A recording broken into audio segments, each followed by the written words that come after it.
I think there's been a lot of great progress in the last 3 to 4 months since the programmatic upfront of people understanding the definition of programmatic. I think there was a bit of a misnomer that programmatic equaled real-time bidding, when in reality what programmatic is about is automation. It's automation on reserved inventory and it's automation on non-reserved inventory. It's automation across display, mobile, and video. And we have a lot of experiments going on right now in the ITV space and actually within linear TV. So I think when we really put the programmatic stack together at AOL, we're going to be able to offer something to brand advertisers and agencies that is not available in the marketplace right now. And what that is an efficient way to go buy both direct response needs as well as brand needs in the marketplace. So how much of the Adapt TV purchase is integrated into the offering? Is it all part of it, or is it separate? Or? Yeah, no, listen, I mean, any kind of acquisition takes time to sort of integrate in thoughtfully. So we're right now road mapping out our products. We're understanding how the products need to integrate. The first layer that we're going to go after is a data layer integration to understand sort of brand behavior and direct response behavior and understand how those two worlds come together on behalf of a consumer and how they behave. So the data is really the most important thing for us to sort of go after and integrate together. And then the next layer is really going to be looking at the UI. So how does a media planner or a brand advertiser interface with the console so that they can actually plan out their buys, optimize their buys, simulate their buys actually before they actually execute on those buys. So that's going to be the second pillar of our integration. I think what's happened is technology has given publishers more confidence that they can actually put up their inventory and quote-unquote protect their inventory or selectively put their inventory in private marketplaces so that they feel secure, that they know that their brand, their publisher brand, can be associated with a particular brand on the advertising side. So the idea that technology can safeguard where they're putting their inventory, I think is giving them much more confidence to come forward with that inventory than they ever have before.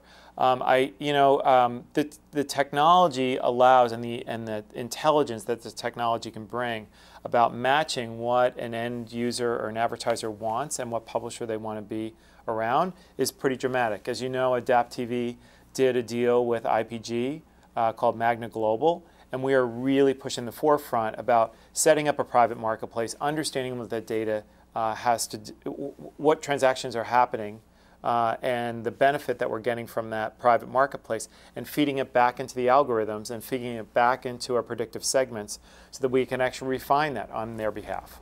I think as the technology evolves in the video space, in the online video space, the same principles apply to online video buying as it does to broadcast buying and the optimization of that. So what we are going to be doing in 2014 is a lot of betas and a lot of experiments in the connected TV environment, in the ITV environment, as well as in the linear TV environment to see how we can insert advertisement in linear TV effectively and understand what are the pros and cons of doing that and the placement of it. So I think it's a year of experimentation to build out what I'm calling now the Programmatic 2.0 platform, which is the integration across display, mobile, and video, and bringing it through one console to the media planner. You know, the interesting thing for data, and what's really encouraging to me, is to see some of the large brand advertisers opening up their data to actually want to collaborate data together for the sole purpose of getting at predictive segments. So the more data that we have that we can crunch to look at segmentation around behaviors versus just demographics, which has been done historically, to really get at tribes and understand how to do that. So what I see is advertisers saying, look at the past behaviors, look at my client set, look at my rewards program. How does that sync up with sort of the third-party data and sync that together to get at real accurate predictive segments? When you have real accurate predictive segments, you can then actually use your algorithms to actually match up on the publisher side much more effectively. And you can actually refine those segments as you get feedback from whether or not it was effective or not. So I actually think, big data sounds great. The reason why people are excited about big data is because of cloud computing and the cost of crunching all of that data has come down significantly. It has given a marketer a brand new tool that they didn't have only 2.5 years ago. So the excitement about big data is all about whether or not it can get the predictive segments right.